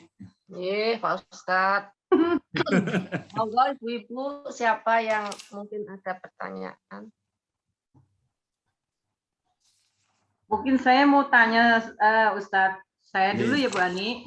Monggo. Ustaz, tadi kan di awal ngaji sempat menyinggung tentang parfum. Ya. Gitu. Saya terus terang dulu pada saat kerja itu masih jahiliyah, jadi nggak paham. Jadi parfum yang merek, yang wangi dan sebagainya. Nah, ternyata setelah tahu, ternyata ibaratnya seperti pelacur ya Ustadz ya. Disampaikan seperti itu. Itu bagaimana Ustadz? Yang ditanyakan tentang Parfum. Iya. Atau parfum. Takutnya kan ibu-ibu masih ada yang suka make, jadi supaya tidak terulang gitu loh Ustadz. Baik, terkait Mohon dijelaskan. Ibu-ibu ya. Ini pertanyaan yang sangat bagus dari Ibu Ida, karena parfum adalah sesuatu yang tidak bisa jauh dari seorang wanita. Kan tampil cantik, tapi kok baunya demek, kan nggak bagus gitu kan. Nah, pertanyaannya, ketika kita menggunakan parfum, parfum seperti apa sih yang ketiga kita gunakan, disemprotin ke pakaian, ditempelin ke tubuh kita. Ada parfum yang disemprot ke pakaian, ada yang memang diusap di badan, Bu ya. Ya. Kalau parfum yang tertentu yang mahal, yang mahal. Saya itu pernah ngelihat lah. Kalau bilangnya beli kan sok-sokan sombong. Nah. Ada parfum, Bu. Kalau ditetes dikit aja, tes, kemudian digosok, diusapkan ke leher gini. Itu seharian nggak mandi masih wangi. Ketika disemprotkan atau ditempelkan di baju, itu baju biar udah digantungin 3 hari masih wangi. Nah, ibu-ibu rahmati Allah Subhanahu wa taala, penting bagi kita untuk selektif memilih parfum. Nah, parfum ini bahannya rata-rata ya bersumber dari bahan-bahan yang bagus, yang sehat, yang secara kualitas higienis, dan bukan bersumber dari hal-hal yang najis. Hanya saja memang ada parfum tertentu yang ada campuran bahan tertentu yang bersumber dari barang yang memang najis. Jadi kita harus teliti. Nah, terus parfum yang beredar sekarang di masyarakat kita, apalagi sekarang kan banyak ya refill parfum ya yang dijual isi ulang seperti itu. Apakah itu mengandung najis? Insya Allah enggak. Saya husnudzon mereka menjual parfum yang bersumber atau ya, yang dibikin dari bahan baku yang memang halal secara hukum ketika dikonsumsi, baik ditempelkan di badan maupun di pakaian. Saya tahu karena saya juga kebetulan punya toko parfum. Ada campuran untuk memecah kekentalan parfum. Itu namanya benzoat atau apa ya? Itu bukan sesuatu yang najis, Bu. Bukan sesuatu yang najis. Dan saya sudah pernah konsultasikan kepada orang ahli di MUI. Ini jenis yang dilarang nggak? Oh enggak, itu mah boleh. Dan ini yang memang banyak dijual atau menjadi campuran orang-orang yang menjual parfum. Namanya apa ya? Pokoknya biasanya kalau orang jualan parfum, Ibu bisa lihat, biasanya ada itu warnanya putih, botolnya rada gede. Itu buat memecah kekentalan parfum-parfum. Karena parfum biasanya ada yang kental sekali, Bu. Jadi nggak bisa dibikin semprot gitu kan. Untuk bisa dibikin semprot harus dicampur. Nah, kalau sekali lagi sumber-sumber ini bahan baku dari parfum yang dibikin atau yang dijual kemudian kita beli, kita pakai, nempel di badan atau di pakaian, dari yang baik, dari yang tidak najis, tentu kita pakai di dalam sholat maupun di luar sholat, tentu hukumnya boleh, Bu. Nah, tapi kalau memang ada parfum yang dibikin dari bahan-bahan, ketahuan nih, sesuatu yang najis, entah saripati apalah, dari minyak apalah gitu ya, yang memang diambilkan dari apalah, misalnya darah atau apa gitu. Karena memang ada parfum yang dibikin dari darah, Bu. Saya tahu ada. Ya tentu haram. Jangankan kau nempel di badan, nempel di pakaian untuk sholat, ya tentu nggak boleh. Maka wajib bagi kita memang harus selektif memilih jenis-jenis parfum yang akan kita pakai, baik yang akan nempel di badan maupun di pakaian, Bu Ida. Jadi kalau dulu Bu Ida itu pernah pakai parfum-parfum tersebut, jelas sumbernya, jelas produknya, tidak bersumber dari hal-hal yang dilarang, nggak najis, ya tentu boleh, baik digunakan di luar sholat, juga di dalam sholat. Baik nempel di mukena maupun di baju biasa. Seperti itu, Bu, jawabannya. Kalau mengenai wanginya itu, Ustadz, gimana, Ustadz? Katanya wanginya itu kalau sampai membuat lawan jenis, terinspirasi atau apa gitu, itu gimana, Ustadz? Yang namanya parfum itu wangi atau enggak wangi, Bu? Wanginya yang menyengat gitu, maksudnya yang sampai menimbulkan lawan jenisnya itu tertarik lah gitu. Iya. Memang parfum itu beda-beda.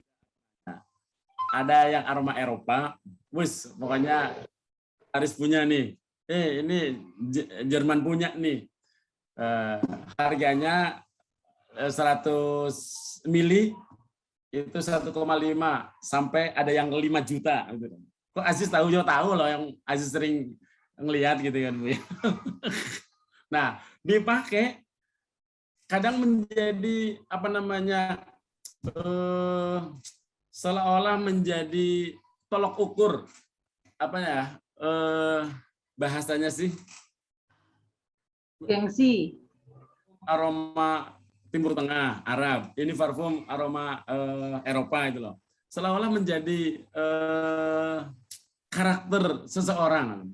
Kalau mau bertemu seseorang di urusan bisnis, nah, yang Eropa punya disemprotin gitu kan. Kalau mau ibadah di masjid, yang baunya nyong itu, katanya ibu-ibu gitu itu. Nah, pertanyaannya ibu tadi, mana kalau baunya kok apa namanya sangat harum, kemudian menimbulkan apa namanya sesuatu dari orang yang menciumnya. Sebenarnya sih berangkat dari orang yang punya ciuman tersebut, Bu. Sewangi apapun kita mencium aroma, kalau kita mampu mengendalikan iman kita, mengontrol hasrat kita, syahwat kita, ya aman. Karena apa? Jangankan kau mencium aromanya wangi seorang wanita, orang kalau udah pikirannya tanda kutip nggak bener, ngelihat bayangannya aja nafsu, Bu. Nah, maka kembali bagaimana hukum parfum yang wangi? Yang namanya parfum yang wangi atuh, Bu. Masa nggak wangi? Kemudian kalau misalnya nggak wangi, nggak menarik, nggak asik dipakai, ya apa manfaatnya kita pakai? Tujuannya kita pakai adalah biar kita nggak bau demek, biar kita nggak bau badan lah yang tidak enak. Nah, yang penting kita ketika memakainya niatnya ibadah, ittiba'us sunnah. Kenapa? Salah satu menjadi kebiasaan kesukaan para nabi adalah atib, wewangian, senang menggunakan wangi-wangian. Rasulullah itu dulu senang membakar kayu gaharu atau apa namanya ya untuk mewangikan ruangan. Zaman dulu belum ada yang secanggih sekarang. Sekarangnya pakai uap, pakai dibakar gitu kan, apa yang macam-macam. Pakai semprot. Malah jualan, Bu. Mau beli? Nah, saya tawarin. Itu yang untuk ruangan, tinggal ces gitu kan. Zaman dulu mana ada. Dulu mah pakai dibakar. Nah, sekarang orang bakar menyan dianggapnya manggil jin. Ada aja. Padahal itu sunnah. Apa namanya? Mewangikan aroma ruangan. Nah, pernah umroh, ibu-ibu yang pernah haji pasti sering melihat di sekitar Masjidil Haram, di sekitar Masjid Nabawi, itu ada petugas yang bawa apa namanya aroma wangian ini keliling untuk menebarkan aroma apa namanya wangi, karena memang para malaikat demen, Bu, dengan wewangian. Nah, kembali untuk pribadi kita. Jadi pertanyaan Ibu, kalau kita pakai kemudian membuat orang apa namanya berhasrat, apakah menjadi fitnah? Kalau niat Ibu memakai itu biar orang lain tertarik, biar orang lain melintir kepalanya, ya itu jadi dosa. Tapi kalau bismillah saya pakai parfum untuk ibadah, ittiba'us sunnah, insya Allah jadi nilai-nilai kebaikan. Nah, kembali kepada orang yang mencium. Lo mencium memang otaknya udah nggak lurus, jangankan kau mencium wanginya. Melihat bayangannya sudah gak karu-karuan, kan begitu, Bu. Nah, jadi yang penting Ibu ketika pakai niatnya ittiba'ur Rasul. Bahwa Rasulullah, para nabi senang dengan parfum, dengan wewangian. Walaupun zaman dulu belum ada yang seperti sekarang semprot ya. Zaman dulu mah emang maaf punten saya sedikit lompat. Budaya ratus yang sekarang masih ada. Dulu memang diuap. Sampai sekarang pun ada yang ngikutin pakai diuap-uap. Karena apa? Kepengen tampil wangi, bukan hanya luarnya, tapi dalamnya. Oh subhanallah. Itu memang dari dulu ternyata budaya itu ada. Bagaimana tubuh kita wangi.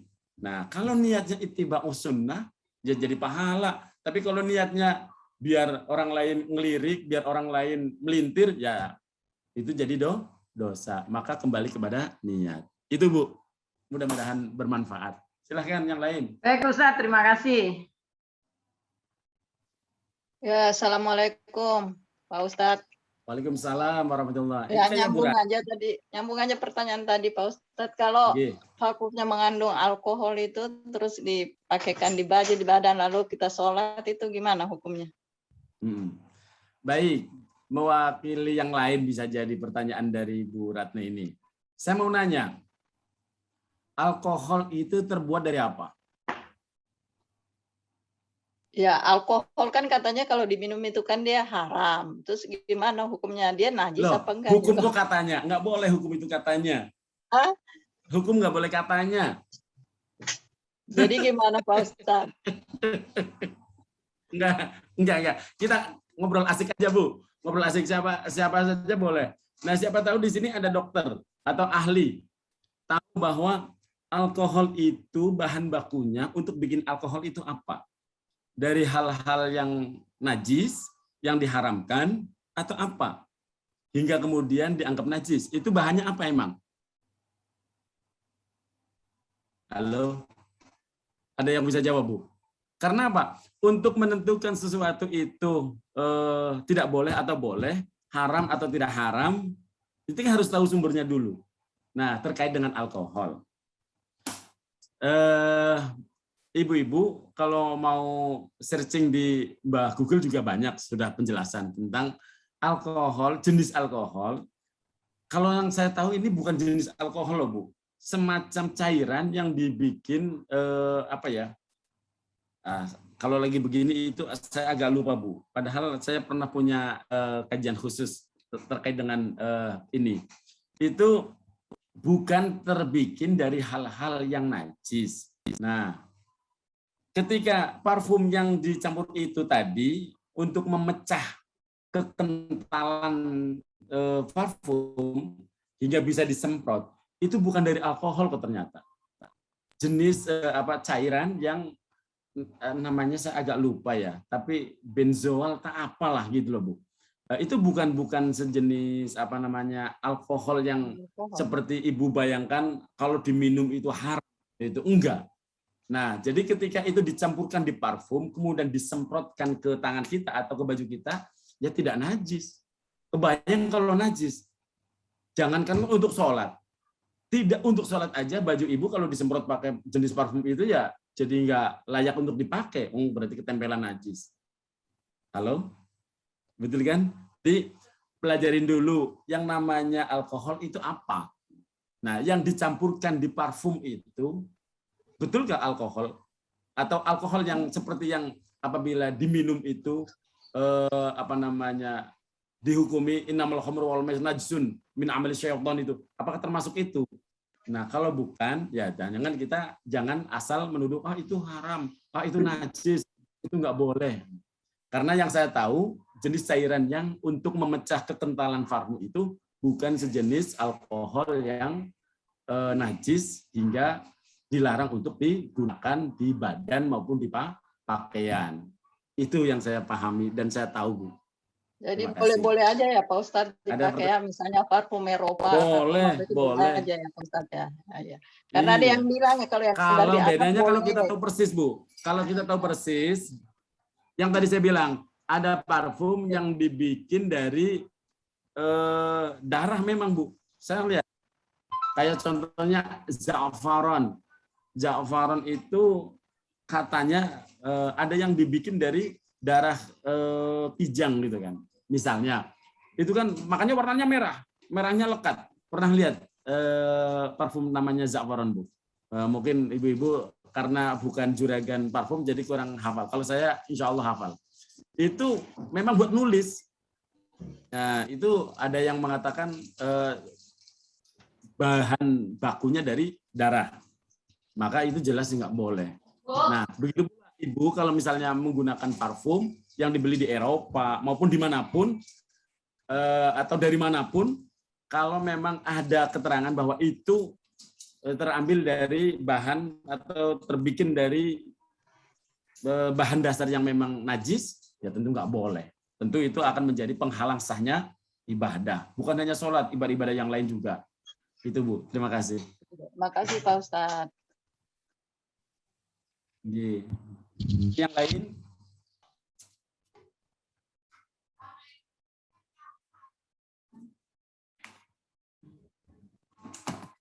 Bu Ani speakernya belum dinyalain. Maaf. Mungkin siapa lagi ada yang bertanya? Mungkin Eyang-Eyang? Eyang apa suaranya nggak ada yang dibuka. Padahal kalau dibuka rame banget nih kayaknya. Mirip-mirip pasar jam 7. Ini saya bisa nanya nggak? Nah itu, Eyang Teti. Ya silakan Ibu. Oh, yang Teti itu. Yang Teti speakernya dihidupkan. Speakernya belum diklik. Speakernya Eyang.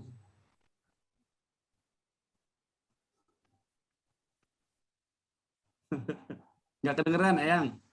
Yang Teti.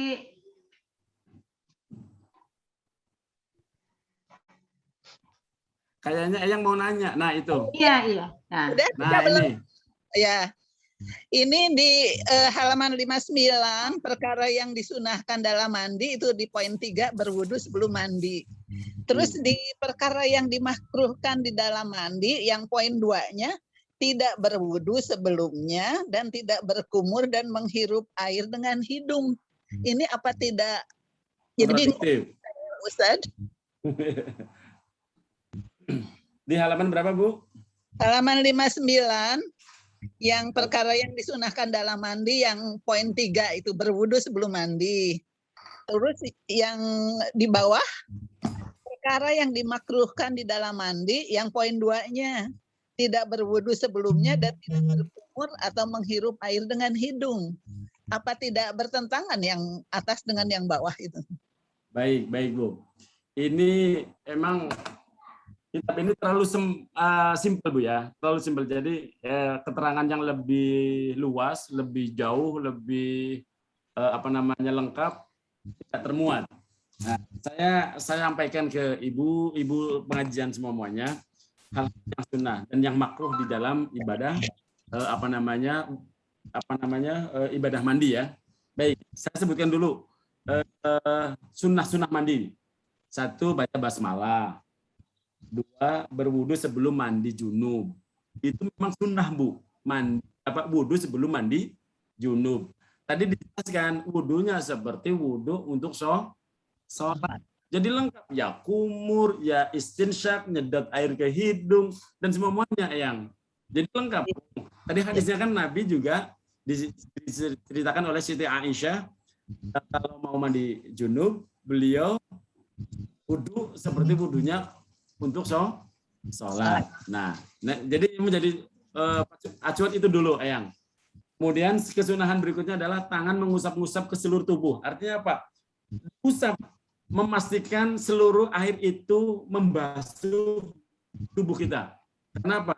Kalau asal gabyur, maaf, asal siram, kadang-kadang kelihatannya airnya banyak, tapi kadang nggak sampai ngebasuh. Makanya yang sunnah adalah nggak banyak air, secukupnya, tapi sambil diusap. Itu sunnah yang ketiga. Kemudian berturut-turut, berkelanjutan, dan tidak terputus. Maksudnya apa? Mandikan ke seluruh tubuh. Kok ada orang mandi, kepala saja dulu, kepala dibasahin sampai leher, kemudian dikeringin, udah kering, nanti nyambung 2 jam kemudian atau 3 jam kemudian dari leher ke bawah. Apakah boleh? Ya boleh, tapi tidak dianjurkan. Itu nggak sunnah. Misalnya ini mah cerita anak pesantren Bu, cerita anak pesantren Eyang ya. Ini boleh cerita dikit lah Eyang ya. Ada santri nikah. Nah, setelah hubungan suami istri, biar besoknya nggak kelihatan mandi jinabat, mandi dulu tapi kepalanya saja, dari kepala sampai leher gitu kan. Pas paginya mandinya dari leher ke bawah. Pas dilihat sama mertuanya, loh kok rambutnya nggak basah ya, padahal udah mandi tadi malam. Apa boleh? Ya boleh, tapi tidak sunnah, malah makruh. Gitu loh. Nah, ini yang tahu santri doang, yang nggak santri kayaknya nggak bisa praktek nih. Itu ada contoh seperti itu. Selanjutnya yang jadi sunnahnya itu berturut-turut, nggak boleh diseling-seling sunnahnya. Yang kelima, sunnahnya mandi adalah mendahulukan yang kanan dari yang kiri. Nah, selanjutnya yang dimakruhkan. Tadi saya udah nanti mana ya yang dimakruhkan. Sebentar, Eyang, biar nyambung. Hal yang dimakruhkan di dalam mandi.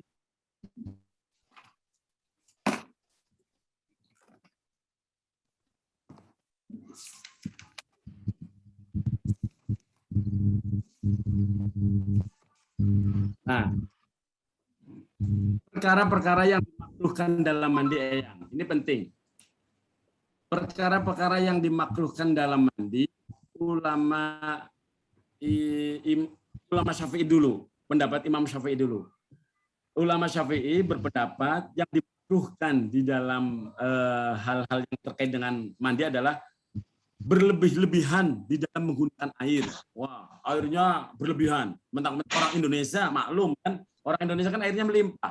Beda dengan orang Arab. Orang air susah juga. Tapi tetap makruh, walaupun airnya melimpah, mandi asal gabyur-gabyur, nah tetap makruh. Itu yang pertama. Yang kedua, mandi dan wudhu di air yang tidak mengalir. Nah, maksudnya tidak mengalir. Kalau kolam renang air mengalir enggak, Bu? Enggak mengalir. Jadi misalnya mandi jinabat, kalau di kolam renang walaupun gede, ya makruh di sini. Apalagi hanya lebih dari 2 kolam. Kemudian yang ketiga, melakukan lebih dari 3 kali. Maksudnya apa? Karena berlebihan, basuhnya berlebihan, tidak terkontrol, berlebihan. Jadi usahanya basuhannya lebih dari 3 kali. Karena yang sunnah setiap basuhan adalah 3 kali basuhan. Dan yang keempat, yang dimakruhkan di dalam mandi adalah memang di sini disebutkan tidak berkumur dan masukkan air ke hidung. Itu bukan berarti kontradiktif dengan, ini kan mandi, Bu. Ketika wudhu, beda tuntunan sunnahnya. Ketika ibu berkumur, kemudian menyedot air ke hidung, kan dalam rangka wudhu. Nah, kalau sudah lagi mandi, di sini memang ada di dalam kitab fikih Syafi'i, tidak termasuk makruh adalah enggak usah berkumur dan memasukkan air ke hidung. Bagi yang junub dan bagi wanita yang berhenti dari haid, dimakruhkan makan dan minum sebelum bersuci. Kalau udah suci nih, sebelum mandi wajib jinabat itu lebih baik jangan makan minum. Itu sifatnya makruh. Sifatnya makruh atau hukumnya makruh. Nah, ini menurut madhab Syafi'i. Nah, saya tambahkan sedikit, Ibu, biar tambah semangat. Kalau menurut madhab Imam Malik, yang dimakruhkan di dalam mandi adalah menggunakan air terlalu banyak, sama dengan Imam Syafi'i, melakukan cara sungsang. Sungsang itu mestinya mandi itu dari atas ke bawah. Ini dari bawah ke atas. Itu menurut Imam Maliki makruh. Nah, tapi tidak di madhab yang lain. Menurut yang Imam Syafi'i Maliki adalah mengulangi membasuh tubuh setelah air diratakan seluruh tubuh. Maksudnya makruh kalau sudah dibasuh, ya sudah. Selanjutnya basuh yang belum dibasuh. Jangan mengulang-ulang sesuatu yang sudah sempurna. Nah, menurut Imam madhab itu jadi makruh. Kemudian makruh lagi adalah mandi di tempat terbuka. Itu makruh menurut Imam Malik. Dan mengucapkan zikiran-zikiran ketika mandi. Itu nggak dianjurkan karena mandi itu pasti di tempat yang jadi di kamar mandi atau tempat yang banyak najis. Itu kalau membaca bismillah pun harus di dalam hati. Kalau misalnya membaca doa pun harus di dalam hati. Nggak boleh dilisankan karena hukumnya makruh. Ini menurut Imam Malik. Jadi satu sama lain kok berbeda? Sejatinya nggak berbeda. Tapi cara pandangnya saja yang satu sama lain tidak sama. Nah, tidak sama beda sih. Nah, tapi tidak usah menjadi kita yang kurang ilmu galau. Yaudah ikutin salah satunya. Jadi berkumur dan mengisap hidung ketika lagi mandi memang tidak dianjurkan. Tapi ketika wudhu itu adalah sunnah. Itu ya Bu, yang mudah-mudahan bisa dipahami. Iya, terima kasih Ustadz. Lain? Ya. Ustadz, ada nih pertanyaan. Untuk berwudu itu berarti wudu dulu baru mandi ya Ustadz? Atau mandi baru wudu gimana dok? Ustadz? Atau kalau udah kita tidak wudu lagi atau harus wudu lagi? Nih Bu, kita harus lihat hal-hal yang membatalkan wudu dulu untuk tidak wudu lagi. Kalau di dalam mandi tidak sampai melakukan hal-hal yang membatalkan wudu, ya nggak usah wudu lagi. Tetapi kalau misalnya dia melakukan hal-hal yang membatalkan wudu, dia juga wajib wudu lagi. Nah, ibu-ibu, apa yang membatalkan wudu? Biar ibu-ibu tahu dulu nih. Membatalkan wudu adalah keluar sesuatu dari dua jalur, baik bentuknya angin maupun sesuatu yang wujud gitu kan. Nah, ya batal, misal kentut atau apa itu ya, dari depan maupun belakang batal. Tidur dalam kondisi yang tidak stabil, sekali condong, ya, itu batal. Hilang akal karena mabuk atau sakit, batal wudu. Kemudian bersentuhan laki dan perempuan yang tidak muhrim, batal. Itu yang keempat. Yang kelima, menyentuh kemaluan. Nah ini penting Bu, menyentuh kemaluan manusia dengan telapak tangan bagian dalam. Kalau ketika mandi, ibu-ibu nggak setelah wudhu nih, setelah wudhu sebelum mandi kan wudhu nih, kemudian mandi. Kok tidak sampai megang kemaluannya kita dengan telapak tangan yang ini nih. Tapi punggung nih, yang digunakan punggung. Nggak batal kalau yang digunakan punggung. Tapi kalau yang digunakan adalah telapak tangan bagian dalam, maka wudhunya kita jadi batal. Nah, maka wudhunya harus diulang lagi setelah selesai mandi gitu loh Bu. Kalau misalnya kita bersihin bagian kemaluan itu pakainya tangan bagian luar, ya enggak batal itu. Karena salah satu yang membatalkan wudhu adalah menyentuh kemaluan manusia dengan telapak tangan bagian dalam. Baik punya sendiri maupun milik orang lain. Nah, atau menyentuh lubang dubur, itu pun bisa membatalkan wudhu. Kalau itu bisa terhindar ketika mandi, ya insya Allah nggak batal wudhunya. Tapi kalau menyentuh, ya wudhunya harus diulang. Begitu Bu jawabannya, mudah-mudahan bermanfaat. Udah jam 11 Bu? Sudah? Ya, Pak Matur suwun. Baik. Ibu-ibu sebelum ditutup oleh Bu Ani, dari saya pribadi, Aziz, ini mandi baru separuh Bu ya. Mudah-mudahan kita panjang umur, sehat, bisa melanjutkan kajian kita di pertemuan berikutnya dengan kajian yang lebih komprehensif, lebih detail, lebih mudah kita pahami insya Allah. Dari Aziz, mohon maaf atas segala kurangan. Hadaniyallah wa iyyakum ajma'in. Assalamualaikum warahmatullahi wabarakatuh. Waalaikumsalam warahmatullahi wabarakatuh.